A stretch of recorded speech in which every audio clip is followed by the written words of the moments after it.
Yuval Noah Harari. It is always good to have you on this program, frankly, any program, because you're a big thinker and you help us, navigate areas that perhaps we hadn't thought of. But first, I need to ask you, as an Israeli, what is your reaction to the ICC request for warrants? No, it's deeply shameful for the citizen of any country when the leader is even accused of such crimes. And I think on a broader perspective, I know that a lot of accusations against the ICC of making comparisons between Netanyahu and Sinwar and so forth. This is really a spin. The question is not the comparison. The question is the allegations and the evidence that backs them. And the other thing, looking at the whole episode as a whole issue from a broad perspective, is whether we would like to live in a world where leaders are held accountable to international law or not. Whether we would like to live in an orderly world, in a world of international law. But here the main problem is that the international order really has two main goals. The primary goal is to prevent wars from happening. The secondary goal is to mitigate wars if they happen by providing humanitarian aid and punishing crimes. But if the international order is not able to achieve the primary goal of preventing war, then the secondary goal is ultimately hopeless. If more and more wars erupt, then just trying to punish crimes and provide humanitarian assistance, it won't work. What is the alternative, given that war is so awful and that there are laws of war and there needs to be some assistance provided to those who due it under international. What is the option? No, absolutely. I'm not saying. Of course, we need to do it. Of course, we need to provide humanitarian assistance and to hold leaders accountable. But this is sustainable in the long run only if it's possible also to achieve the primary aim of preventing wars.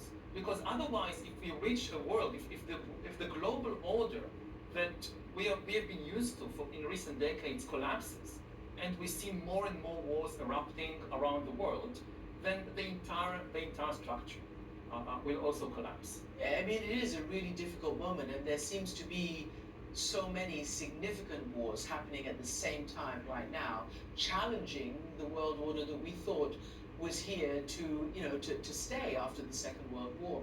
I want to ask you, because you talked about evidence as opposed to equivalence of people and alleged perpetrators. That's what the prosecutor told me in the interview yesterday. And he said our mandate is solely actually focused on putting victims on the same level. This is about the equivalence of victims and not the alleged perpetrators. Be that as it may,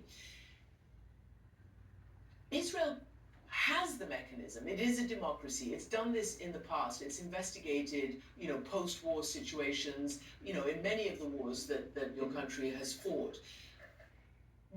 And this prosecutor has said that he's tried to get Israel to actually hold itself accountable. Yeah. It hasn't done it. Wouldn't it have been better if it did? Would have been much better. But again, the Netanyahu coalition has been weakening the independence of the Israeli court and has been attacking Israeli courts for a long time now. So I don't think that the Israeli court system is now in a position to do something like that. That's a pretty dire sentence. Do you think it ever will? People believe that there will be some kind of investigation, like after the 1973 war and et cetera, even after the 2006 Hezbollah war. I hope there will be. Again, I've been part of the struggle to keep the independence of the Israeli justice system and to preserve Israeli democracy for more than a year now. And people are still struggling in the streets. And I hope that we will succeed.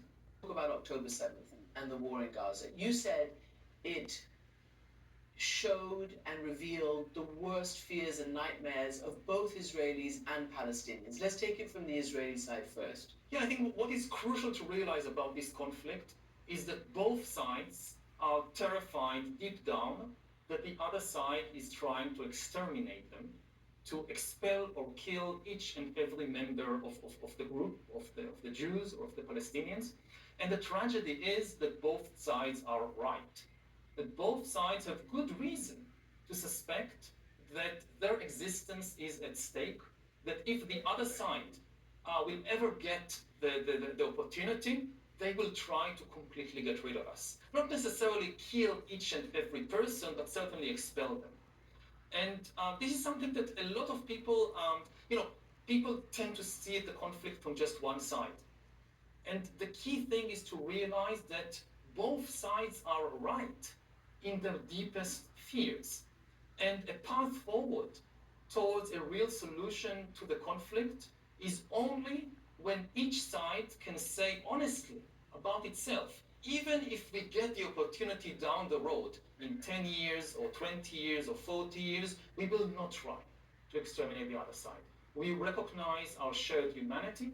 We recognize that they are also a people deserving of rights, including the right to self-determination.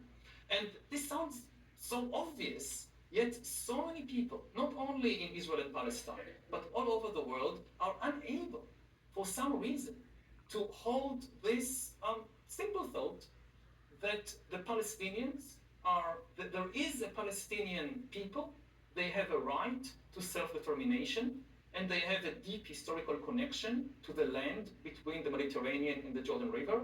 And at the same time, there is a Jewish people. It has a right to self-determination, and it too has a very deep connection to the same land.